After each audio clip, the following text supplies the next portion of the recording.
हा commander. Hello, हा KD sir. मी ना इकडे सगळीकडे चौकशी केली हो, पण ते औषध कधीच बंद झालं असं सांगतात मला सगळे. कारण काय? नाही, कारण तर नाही समजलं. हा, पण एक वयस्कर केमिस्ट होते, त्यांच्याकडे गेलो ना, ते मला म्हटले औषध भेटत तरी कुठे घेऊ नका, याच्या बदल्यात तुम्ही दुसरं घ्या. म्हणजे आपल्याला जे वाटतंय ते करेक्ट होतं. हेच औषध भेसळयुक्त आहे. एक मिनिट, टेक्नोचा फोन येतोय, त्याला ऍड करतो. हा टेक्नो, बोल. बॉस, मला थँक्यू म्हणा.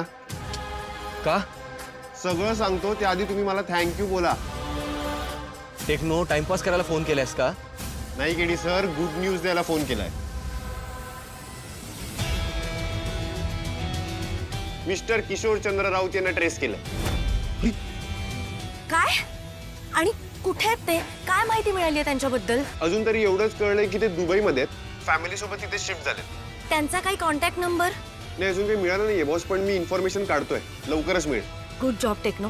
मिशन गृहप्रवेशच्या ह्या टप्प्यावर त्या किशोरचंद्र राऊतांबद्दल माहिती मिळणं खूप इम्पॉर्टंट होतं. Good job. आई, आई इकडे. आई, हे बघ. टेक्नो, मी तुला नंतर फोन करतो. केडी सर, अरे यांना काय झालं? बॉस, तिकडे बघ.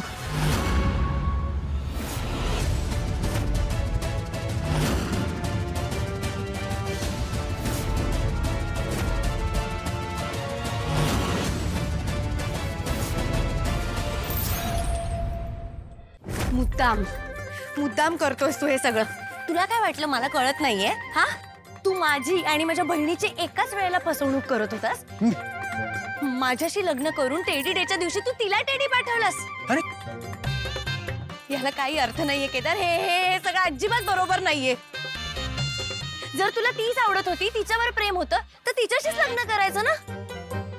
अरे हा काय प्रकार आहे? हे दोघं इथे येऊन कसा भांडतायत? आई, याचं सगळं श्रेय तू मला दे. हे मी पेरलेल्या विषाचे परिणाम आहेत. म्हणजे ते सगळं नंतर सांगते, आधी ऐक.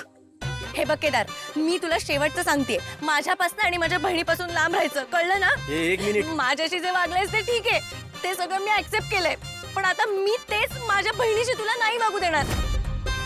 मी अडकले तुझ्या जाळ्यात, पण मला चांगलंच माहितीये तू कसा आहेस ते. माझी बहीण, ती बिचारी भोळी आहे, अल्लड आहे. तिच्या या भोळेपणाचा फायदा नाही घ्यायचा, कळलं ना? पुन्हा जर आमच्या दोघींच्या आजूबाजूला जरी दिसलास ना, तर याद राख. एक मिनिट, मी काय अपमान करून घ्यायला नाही आलो इकडे, आणि त्या मंद मुलीशी माझा काहीही संबंध नाहीये. उगाच काही पण बोलू नकोस. उगाच आपलं काहीतरी. माझं उगाच चाललंय, मग तुझं काय चाललंय? हे, मला ना तुझ्याशी बोलायचंच नाहीये. मलाही तुझ्याशी बोलायची हाऊस नाहीच आहे. मी तुला फक्त एवढंच सांगायला आली की माझ्यापासून आणि माझ्या बहिणीपासून लांब राहा.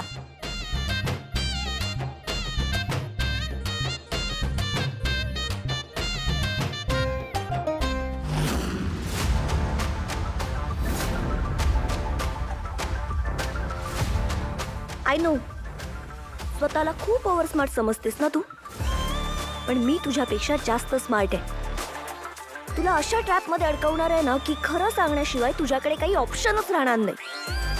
आता तुमच्या खोट्या लग्नाचं सत्य सगळ्यांसमोर येणार.